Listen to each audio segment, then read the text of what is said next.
Hello everyone, welcome back to my channel. आज की इस वीडियो में हम माइक्रोसॉफ्ट वर्ड को स्टार्ट करने वाले हैं। पिछली वीडियो में हमने सीखा था माइक्रोसॉफ्ट वर्ड के इंटरफेस के बारे में। अगर आपने उस वीडियो को नहीं देखा है तो नीचे डिस्क्रिप्शन में मैंने लिंक दी है, वहां पर आप जाकर उस वीडियो को देख सकते हैं। आज की इस वीडियो में हम माइक्रोसॉफ्ट वर्ड के होम टैब के बारे में डिटेल में सीखने वाले हैं। ये टैब एमएस वर्ड का सबसे इम्पोर्टेंट और कॉमनली यूज टैब है, क्योंकि यहाँ से हम अपने डॉक्यूमेंट का basic formatting, text styling, alignment और एडिटिंग कंट्रोल कर सकते हैं। अगर आप बिगिनर है या एमएस वर्ड का प्रोफेशनल यूज सीखना चाहते हैं तो ये ट्यूटोरियल आपके लिए बहुत यूजफुल होगा। हम step by step home tab के हर ग्रुप और फीचर को देखेंगे, जिससे आप इजीली अपने डॉक्यूमेंट को प्रोफेशनल और ऑर्गेनाइज बना सकेंगे। तो चलिए शुरू करते हैं और देखते हैं कि होम टैब में कौन कौन से ऑप्शंस अवेलेबल है और इनका सही इस्तेमाल कैसे होता है।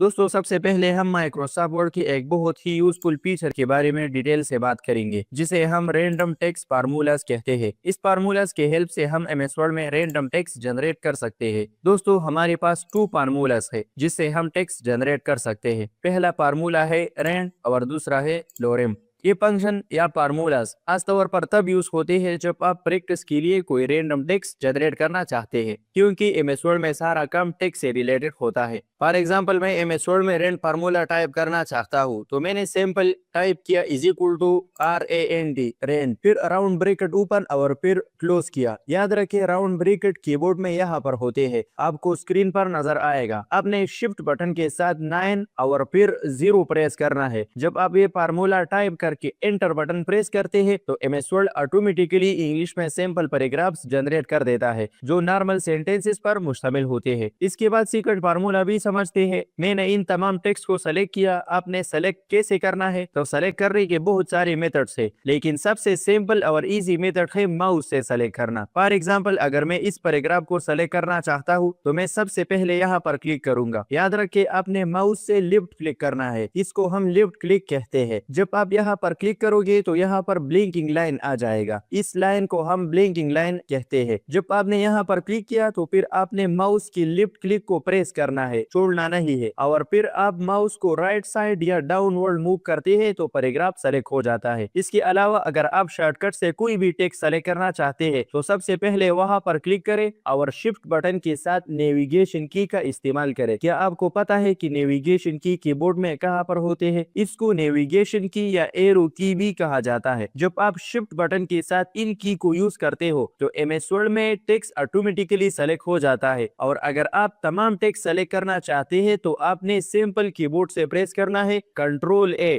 आपके पास तमाम टेक्स्ट सेलेक्ट हो जाएगा। दोस्तों, तो ये था माइक्रोसॉफ्ट वर्ड में टेक्स्ट सेलेक्ट करने के मेथड्स, जो कि मैंने आपको बता दिए। इसके बाद मैंने तमाम टेक्स्ट को सेलेक्ट किया और डिलीट बटन कीबोर्ड से प्रेस किया। अब समझते हैं रैंड और लोरेम फार्मूला के एडवांस सिंटैक्स को। दोस्तों, इसका एडवांस सिंटैक्स होता है is equal to rand bracket open P comma S bracket close, जहां पी का मतलब पैराग्राफ्स की तादाद और एस का मतलब हर पैराग्राफ में सेंटेंसेस या लाइंस की तादाद होते हैं। मिसाल के तौर पर अगर आप इज इक्वल टू रैंड 3,4 लिखे तो एमएस वर्ड 3 पैराग्राफ्स क्रिएट करेगा और हर पैराग्राफ में 4 सेंटेंसेस होंगे। तो आओ ट्राई करते हैं। मैंने सिंपल टाइप किया इज इक्वल टू रैंड, फिर ब्रैकेट ओपन किया 3,4, फिर ब्रैकेट क्लोज किया, फिर इसके बाद मैंने एंटर बटन प्रेस किया। तो आप देख सकते हैं कि इसने 3 पैराग्राफ जनरेट किए और हर पैराग्राफ में 4 लाइंस है। इसी तरह अगर आप is equal to lorem use करते हैं तो ये भी एक डमी टेक्स्ट जनरेट करता है, जो डिजाइनर्स और डेवलपर्स टेस्टिंग के लिए यूज करते हैं।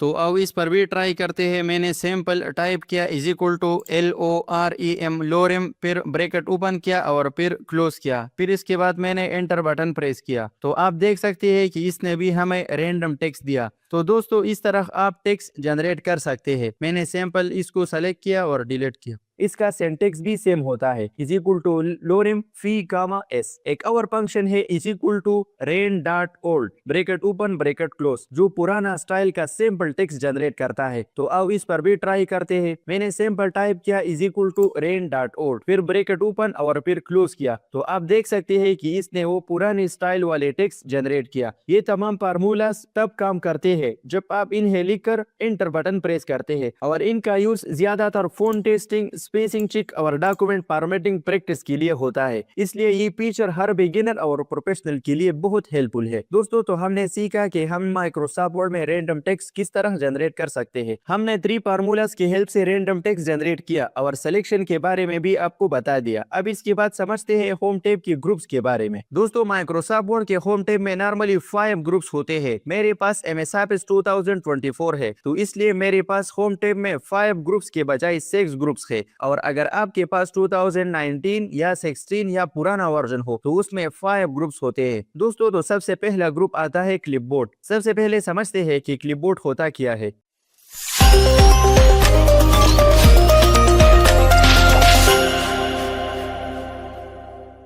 क्लिपबोर्ड असल में एक टेम्परेरी स्टोरेज होती है जहां पर हम कॉपी या कट की हुई चीज को टेम्परेरी सेव करते हैं, यानी वक्ती तौर पर कुछ टाइम के लिए, ताकि बाद में उसे कहीं और पेस्ट कर सके। अब चलते हैं क्लिपबोर्ड ग्रुप के ऑप्शन की तरफ। तो सबसे पहले नंबर पे जो ऑप्शन आता है क्लिपबोर्ड ग्रुप में वो है कॉपी। कॉपी का मतलब होता है किसी भी टेक्स्ट, इमेज या ऑब्जेक्ट की डुप्लीकेट कॉपी बनाना। जब आप कॉपी करते हैं तो ओरिजिनल कंटेंट वही रहता है, सिर्फ उसकी एक कॉपी क्लिपबोर्ड में सेव हो जाती है। फॉर एग्जाम्पल मैंने यहाँ पर फार्मूला टाइप किया = रेंड और फिर इसके बाद मैंने एंटर बटन प्रेस किया। अगर मैं इस पैराग्राफ को एक दूसरी जगह यूज करना चाहता हूँ तो मैं सिंपली इस पैराग्राफ को सेलेक्ट करूंगा और फिर इसके बाद कॉपी पर क्लिक करूंगा, या आप कीबोर्ड से Ctrl+C भी प्रेस कर सकते हैं जो कि कॉपी का शॉर्टकट है। और जहां पर मैं इस पैराग्राफ को पेस्ट करना चाहता हूँ वहां पर पेस्ट करूंगा, या आप कीबोर्ड से Ctrl+V भी प्रेस कर सकते हैं। फॉर एग्जाम्पल मैं इसको यहाँ पर पेस्ट करना चाहता हूँ तो मैंने यहाँ पर क्लिक किया और Ctrl+V प्रेस किया, तो आप देख सकते हैं कि मैंने जिस पैराग्राफ को कॉपी किया था वो अपनी जगह पर भी रह गया और यहाँ पर भी पेस्ट हुआ। तो ये था कॉपी ऑप्शन जो कि मैंने आपको समझा दिया। अब इसके बाद दूसरा ऑप्शन आता है कट। कट का यूज तब होता है जब आप कंटेंट को एक जगह से हटाकर किसी दूसरी जगह ले जाना चाहते हैं। इससे कंटेंट ओरिजिनल लोकेशन से रिमूव हो जाता है और क्लिपबोर्ड में स्टोर हो जाता है। फॉर एग्जाम्पल मैंने टाइप किया =रेंड और फिर एंटर बटन प्रेस किया तो मेरे पास ये रैंडम टेक्स्ट आ गया। अब मैं इस पहले पैराग्राफ को यहाँ से हटाना चाहता हूँ तो मैंने इसको सेलेक्ट किया और फिर कट ऑप्शन पर क्लिक किया, या आप कीबोर्ड से Ctrl+X भी प्रेस कर सकते हैं। तो आप देख सकते हैं कि ये पैराग्राफ यहाँ से कट हो गया और क्लिपबोर्ड में स्टोर हो गया। अब मैं इस टेक्स्ट को यहाँ पर पेस्ट करना चाहता हूँ तो मैं सिंपल यहाँ पर क्लिक करूंगा और पेस्ट पर क्लिक करूंगा या Ctrl+V प्रेस करूंगा। तो इस तरह आप किसी भी टेक्स्ट को कट और पेस्ट कर सकते हैं। दोस्तों क्या आपको पता है कि ये क्लिपबोर्ड कहाँ पर होता है? MS वर्ड में। तो आपने सिंपल इस एरो पर क्लिक करना है। इसको MS वर्ड में डायलॉग बॉक्स लॉन्चर कहते हैं। आपने इस एरो पर क्लिक करना है तो आप देख सकते हैं कि जिस टेक्स्ट को हमने कट किया था वो यहाँ पर आ चुका है। अब हम इस कट हुए टेक्स्ट को कहीं पर भी पेस्ट कर सकते हैं। फॉर एग्जाम्पल मैंने यहाँ पर क्लिक किया और पेस्ट किया, तो इस तरह आप किसी भी टेक्स्ट को कट और पेस्ट कर सकते हैं। आप जिस टेक्स्ट को भी कॉपी या कट करते हैं तो वो क्लिपबोर्ड में स्टोर हो जाता है। फॉर एग्जाम्पल मैंने इस टेक्स्ट को सेलेक्ट किया और फिर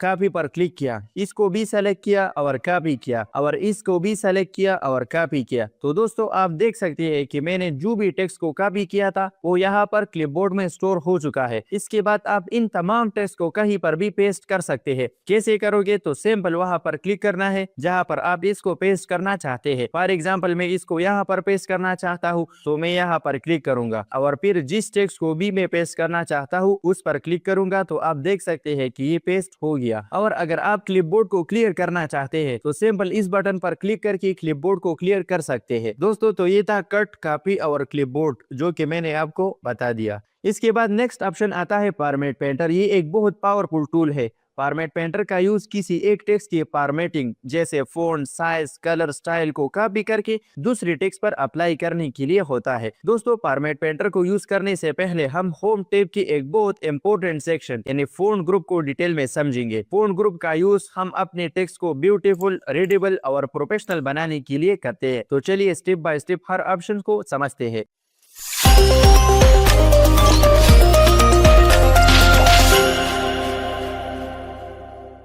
सबसे पहला ऑप्शन होता है फोंट स्टाइल, जहां से आप अपने टेक्स्ट का डिजाइन चेंज कर सकते हैं। फॉर एग्जांपल मैंने यहाँ पर रैंडम टेक्स्ट जनरेट किया तो सिंपली मैंने यहाँ पर टाइप किया =रेंड और फिर इस पहले वाले पैराग्राफ को सेलेक्ट किया। अब मैं इसका फोंट स्टाइल चेंज करना चाहता हूँ तो मैं सिंपल यहाँ पर क्लिक करूंगा और जो फोंट स्टाइल अच्छा लगे मैं उस पर क्लिक करूंगा। फॉर एग्जाम्पल मैंने यहाँ पर इस इस फ़ॉन्ट पर क्लिक किया। यहाँ पर बहुत सारे फ़ॉन्ट स्टाइल मौजूद है, आपको जो भी अच्छा लगे आप उसको यूज़ कर सकते हैं। तो आप देख सकते हैं कि इस मेथड से हम किसी भी टेक्स्ट का फ़ॉन्ट चेंज कर सकते हैं। हर फ़ॉन्ट का अपना एक स्टाइल होता है जो डॉक्यूमेंट की लुक को चेंज करता है। इसके बाद ऑप्शन आता है फ़ॉन्ट साइज। इस ऑप्शन से आप टेक्स्ट का साइज इंक्रीज या डिक्रीज कर सकते हैं। नॉर्मल साइज 11 या 12 होता है, लेकिन हेडिंग के लिए आप बड़ा साइज यूज कर सकते हैं। फॉर एग्जाम्पल मैंने यहाँ पर क्लिक किया और फिर एंटर बटन प्रेस किया ताकि टेक्स्ट नीचे की तरफ चली जाए, और यहाँ पर मैंने टाइप किया MS वर्ड और फिर मैंने इसको सेलेक्ट किया और यहाँ पर क्लिक किया और यहाँ से इसका फ़ॉन्ट साइज इंक्रीज किया। फॉर एग्जांपल मैंने यहाँ पर क्लिक किया 28 पर। तो इस तरीके से आप किसी भी सेलेक्टेड टेक्स्ट का साइज इंक्रीज या डिक्रीज कर सकते हैं। इसके बाद ये 2 ऑप्शंस है जो कि एक बटन की तरह काम करते हैं। इन 2 ऑप्शन से भी आप किसी भी सेलेक्टेड टेक्स्ट का साइज इंक्रीज या डिक्रीज कर सकते हैं। एक क्लिक से टेक्स्ट का साइज बढ़ता है और दूसरी से छोटा होता है बिना एग्जैक्ट नंबर सेलेक्ट किए। मतलब हम कोई भी एग्जैक्ट नंबर सेलेक्ट नहीं करते। फॉर एग्जांपल मैंने इस टेक्स्ट को सेलेक्ट किया और जब मैं इस पर क्लिक करता हूँ तो फ़ॉन्ट साइज इंक्रीज हो जाता है और इस पर क्लिक करने से फ़ॉन्ट साइज डिक्रीज हो जाता है। तो ये था फ़ॉन्ट साइज का ऑप्शन। इसके बाद आता है बोल्ड, इटैलिक और अंडरलाइन। ये 3 बेसिक फॉर्मेटिंग टूल्स है। बोल्ड टेक्स्ट को मोटा बनाता है यानी डार्क बनाता है। फॉर एग्जांपल मैंने इस टेक्स्ट को सेलेक्ट किया और बोल्ड पर क्लिक किया, या आप कीबोर्ड से कंट्रोल बी भी प्रेस कर सकते हैं। तो आप देख सकते हैं कि इसने सेलेक्टेड टेक्स्ट को बोल्ड किया यानी थोड़ा डार्क बना दिया। इसके बाद आता है इटैलिक, टेक्स्ट को थोड़ा टिल्टेड यानी झुका हुआ करता है। फॉर एग्जांपल मैंने इस टेक्स्ट को सेलेक्ट किया और इटैलिक पर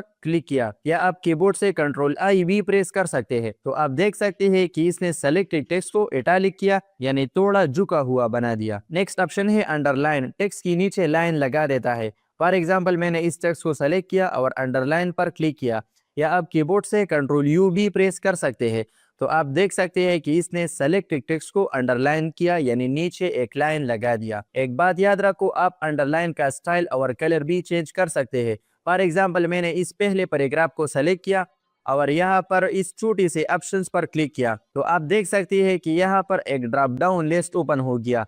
यहाँ से आप अंडरलाइन का स्टाइल चेंज कर सकते हैं, और अगर आप अंडरलाइन का कलर चेंज करना चाहते हैं तो सिंपल आपने यहाँ पर क्लिक करना है और फिर आपने यहाँ पर क्लिक करना है अंडरलाइन कलर पर। मैंने इस रेड कलर पर क्लिक किया, तो यहाँ से आप अंडरलाइन का कलर भी चेंज कर सकते हैं। इसके बाद नेक्स्ट ऑप्शन आता है स्ट्राइक थ्रू। इस ऑप्शन से टेक्स्ट के बीच में एक लाइन आ जाता है। ये यूजुअली तब यूज होता है जब कोई चीज कैंसिल या रिमूव दिखानी हो। फॉर एग्जाम्पल मैंने इस टेक्स्ट को सेलेक्ट किया और स्ट्राइक थ्रू पर क्लिक किया, तो आप देख सकते हैं कि इस टेक्स्ट के बीच में लाइन आ गया। तो इस मेथड से आप किसी भी टेक्स्ट को स्ट्राइक कर सकते हैं। नेक्स्ट ऑप्शन है सबस्क्रिप्ट और सुपरस्क्रिप्ट। सबस्क्रिप्ट ये ऑप्शन सबसे इंपॉर्टेंट ऑप्शन है क्योंकि ये ऑप्शन टेक्स्ट को नीचे शिफ्ट करता है। फॉर एग्जांपल वाटर का फार्मूला है H2O, इसमें 2 नीचे होता है। फॉर एग्जाम्पल मैंने यहाँ पर टाइप किया H2O, फिर आपने सिंपल इस 2 को सेलेक्ट करना है और सबस्क्रिप्ट पर क्लिक करना है, तो 2 नीचे शिफ्ट हो जाएगा। तो इस मेथड से आप किसी भी टेक्स्ट को नीचे की तरफ शिफ्ट कर सकते हैं। इसके बाद आता है सुपरस्क्रिप्ट। ये ऑप्शन सबसे इंपॉर्टेंट ऑप्शन है क्योंकि ये टेक्स्ट को ऊपर शिफ्ट करता है। इसका यूज मैथमेटिक्स की मुख्तलिफ ऑपरेशन में बहुत ज्यादा होता है। फॉर एग्जाम्पल अगर मैं 2 पावर 2 लिखना चाहता हूँ तो सबसे पहले मैं 22 लिखूंगा और फिर इस दूसरी 2 को सेलेक्ट करूंगा, फिर मैं सुपरस्क्रिप्ट पर क्लिक करूंगा, तो इस तरह ये पावर में कन्वर्ट हो जाएगा। एक बात याद रखो, जब आप किसी भी टेक्स्ट को सुपरस्क्रिप्ट करते हैं और इसके बाद कोई भी टेक्स्ट लिखते हैं तो वो सुपरस्क्रिप्ट में आता है। ऐसा क्यों होता है? इसलिए क्योंकि सुपरस्क्रिप्ट ऑप्शन ऑन है। आपने सिंपल इस पर दोबारा क्लिक करना है तो ये ऑप्शन ऑफ हो जाएगा। तो ये था सुपरस्क्रिप्ट ऑप्शन। आप इस टेक्स्ट पर प्रैक्टिस कर सकते हैं जो कि स्क्रीन पर मेंशन हुए हैं। इसके बाद ऑप्शन आता है चेंज केस। इस ऑप्शन से आप टेक्स्ट का केस चेंज कर सकते हैं। सबसे पहले नंबर पे आता है अपर केस। इस ऑप्शन की हेल्प से सेलेक्टेड टेक्स्ट अपर केस में कन्वर्ट हो जाता है। फॉर एग्जाम्पल अगर मैं इस पैराग्राफ को अपर केस में कन्वर्ट करना चाहता हूँ तो मैं सिंपली इसको सेलेक्ट करूंगा और इस ऑप्शन पर क्लिक करूंगा, तो आप देख सकते हैं कि इसने उस तमाम सेलेक्टेड टेक्स्ट को अपर केस में कन्वर्ट कर दिया। तो इस तरह आप इस ऑप्शन का यूज कर सकते हैं। इसके बाद दूसरा ऑप्शन आता है लोअर केस। लोअर केस इस ऑप्शन के हेल्प से सेलेक्टेड टेक्स्ट लोअर केस में कन्वर्ट हो जाता है। फॉर एग्जांपल अगर मैं इस पैराग्राफ को लोअर केस में कन्वर्ट करना चाहता हूँ तो मैं सिंपली इसको सेलेक्ट करूंगा और इस ऑप्शन पर क्लिक करूंगा, तो आप देख सकते हैं कि इसने उस तमाम सेलेक्टेड टेक्स्ट को लोअर केस में कन्वर्ट कर दिया। तो इस तरह आप इस ऑप्शन का यूज कर सकते हैं। इस ऑप्शन के बाद आता है कैपिटलाइज ईच वर्ड। इसकी हेल्प से सेलेक्टेड टेक्स्ट कैपिटलाइज कर सकते हैं। मतलब हर एक वर्ड का फर्स्ट लेटर कैपिटल हो जाएगा। फॉर एग्जाम्पल मैंने इस पैराग्राफ को सेलेक्ट किया और कैपिटलाइज ईच वर्ड पर क्लिक किया, तो आप देख सकते हैं कि इसने हर एक वर्ड का फर्स्ट लेटर कैपिटल में कन्वर्ट कर दिया। इस तरह आप इस ऑप्शन का यूज कर सकते हैं। इसके बाद एक और ऑप्शन आता है टगल केस। ये option capitalise each word option का बिल्कुल उलट है। मतलब ये सेलेक्टेड टेक्स्ट का फर्स्ट लेटर स्मॉल में कन्वर्ट करता है। फॉर एग्जाम्पल मैंने इस पैराग्राफ को सेलेक्ट किया और इस ऑप्शन पर क्लिक किया, तो इसने हर एक वर्ड का फर्स्ट लेटर लोअर में कन्वर्ट कर दिया और बाकी टेक्स्ट को अपर केस में कन्वर्ट कर दिया। और चेंज केस में पहले नंबर पे जो ऑप्शन आता है वो बाय डिफॉल्ट होता है, इसे सेंटेंस केस कहा जाता है। अगर आपके पास कोई ऐसा टेक्स्ट है जो या तमाम अपर केस में है या लोअर केस में, तो ये ऑप्शन उसको सेंटेंस केस में कन्वर्ट कर देता है।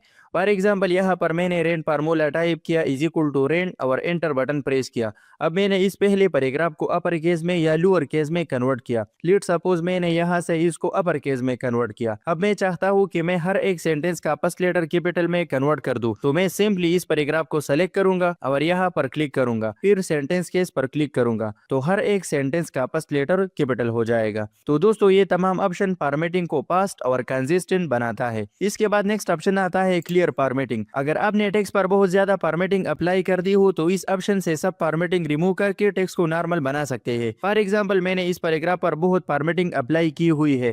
फॉर एग्जांपल मैंने इसको सेलेक्ट किया, यहाँ से इसका फ़ॉन्ट स्टाइल चेंज किया। फॉर एग्जांपल यहाँ पर मैंने इस वाले फ़ॉन्ट पर क्लिक किया और यहाँ से इसका फ़ॉन्ट साइज भी चेंज कर दिया। फॉर एग्जांपल मैंने यहाँ पर क्लिक किया और यहाँ से इस 28 पर क्लिक किया और इसके अलावा मैंने बोल्ड, इटैलिक और अंडरलाइन भी अप्लाई किया। अब मैं इससे ये तमाम फॉर्मेटिंग रिमूव करना चाहता हूँ एक क्लिक के हेल्प से, तो मैं इसको सेलेक्ट करूंगा और फिर क्लियर ऑल फॉर्मेटिंग ऑप्शन पर क्लिक करूंगा, तो इस ऑप्शन की हेल्प से फॉर्मेटिंग रिमूव हो जाएगा। इसके बाद नेक्स्ट ऑप्शन आता है फ़ॉन्ट कलर। इस ऑप्शन से आप टेक्स्ट का कलर चेंज कर सकते हैं। नॉर्मल टेक्स्ट ब्लैक कलर में होता है, लेकिन इस ऑप्शन की हेल्प से आप किसी भी टेक्स्ट का कलर चेंज कर सकते हैं। फॉर एग्जांपल इस टेक्स्ट का कलर ब्लैक है और मैं इसको चेंज करना चाहता हूँ, तो मैं सिंपली इसको सेलेक्ट करूंगा और फिर यहाँ से फ़ॉन्ट कलर पर क्लिक करूंगा। जो कलर मुझे पसंद आता है मैं उस पर क्लिक करूंगा। फॉर एग्जांपल मैंने यहाँ से इस कलर पर क्लिक किया, तो आप देख सकते हैं कि ये कलर इस टेक्स्ट पर अप्लाई हुआ। तो इस मेथड से आप किसी भी टेक्स्ट का कलर चेंज कर सकते हैं। इसके साथ साथ एक और ऑप्शन आता है टेक्स्ट हाईलाइट कलर। इसका यूज मार्कर की तरह होता है। आप किसी भी इंपॉर्टेंट लाइन या वर्ड को हाईलाइट कर सकते हैं, जैसे एग्जाम नोट्स में करते हैं। फॉर एग्जांपल मैंने इस लाइन को सेलेक्ट किया और फिर यहाँ से टेक्स्ट हाइलाइटर पर क्लिक किया और यहाँ से इस येलो कलर पर क्लिक किया, तो आप देख सकते हैं कि इस ऑप्शन के हेल्प से आप किसी भी सेलेक्टेड टेक्स्ट को हाईलाइट कर सकते हैं। इसके बाद लास्ट ऑप्शन आता है फॉन्ट ग्रुप का और वो है text effect and typography. Text effect and typography क्या होता है? टाइपोग्राफी का मतलब होता है टेक्स्ट का स्टाइल, डिजाइन और अपीयरेंस। एमएस वर्ड में आप सिर्फ सिंपल टेक्स्ट नहीं लिखते बल्कि उसे डिजाइन भी कर सकते हैं यूजिंग टेक्स्ट इफेक्ट। इसमें हमारे पास बहुत सारे रेडीमेड स्टाइल मौजूद है। आपको जो भी स्टाइल पसंद आए आप उसको सेलेक्ट करके उसको यूज कर सकते हैं। तो आओ एक एग्जांपल से समझते हैं। फॉर एग्जांपल मैंने यहाँ पर टाइप किया माइक्रोसॉफ्ट ऑफिस,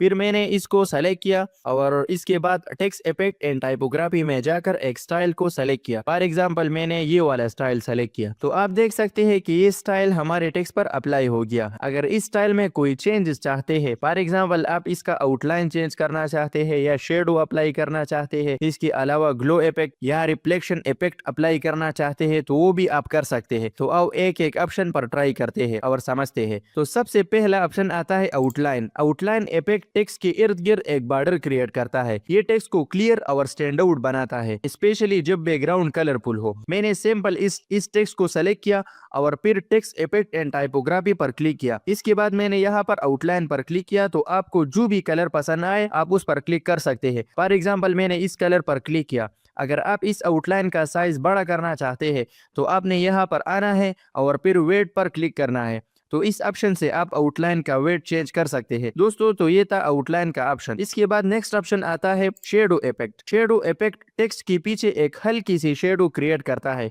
जो टेक्स्ट को 3D लुक देता है और ज्यादा विजिबल बनाता है। फॉर एग्जांपल मैंने इस टेक्स्ट को सेलेक्ट किया और शेडो इफेक्ट पर क्लिक किया, तो आप यहाँ से इनर या आउटर शेडो अप्लाई कर सकते हैं। इसके बाद आता है रिफ्लेक्शन इफेक्ट। दोस्तों रिफ्लेक्शन इफेक्ट टेक्स्ट के नीचे उसका मिरर रिफ्लेक्शन क्रिएट करता है, बिल्कुल पानी या ग्लास जैसा इफेक्ट। फॉर एग्जाम्पल मैंने इस टेक्स्ट को सेलेक्ट किया और फिर टेक्स्ट इफेक्ट पर क्लिक करके रिफ्लेक्शन इफेक्ट पर क्लिक किया, फिर मैंने इस वाले इफेक्ट पर क्लिक किया तो यहाँ से आप रिफ्लेक्शन इफेक्ट भी अपने टेक्स्ट पर ऐड कर सकते हैं। इसके बाद नेक्स्ट ऑप्शन आता है glow effect. Glow effect text के इर्द गिर्द एक सॉफ्ट लाइट क्रिएट करता है जो टेक्स्ट को हाईलाइट और मॉडर्न लुक देता है।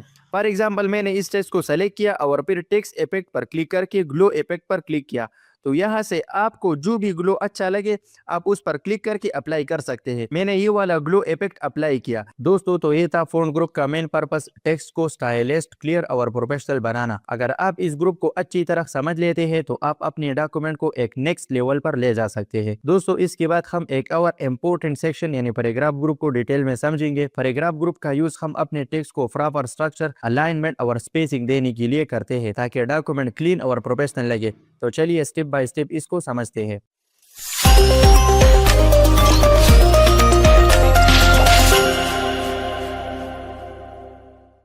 पैराग्राफ ग्रुप में सबसे पहले नंबर पे जो ऑप्शन आता है वो है अलाइनमेंट का, यानी लेफ्ट, सेंटर, राइट और जस्टिफाई। अलाइनमेंट का मतलब होता है टेक्स्ट को किस साइड पर सेट करना। इसमें पहला ऑप्शन आता है align left. Text left side पर होता है, नॉर्मल हम जो टेक्स्ट टाइप करते हैं वो लेफ्ट अलाइन होता है। इसके बाद दूसरा ऑप्शन आता है सेंटर। इस ऑप्शन के हेल्प से टेक्स्ट बीच में आ जाता है। फॉर एग्जाम्पल मैंने यहाँ पर टाइप किया MS वर्ड और फिर इस पर थोड़ा फॉर्मेटिंग भी अप्लाई किया, मतलब मैंने यहाँ से इसका फोन स्टाइल चेंज किया। फॉर एग्जाम्पल इस वाले स्टाइल पर क्लिक किया, यहाँ से इसका फोन कलर चेंज किया।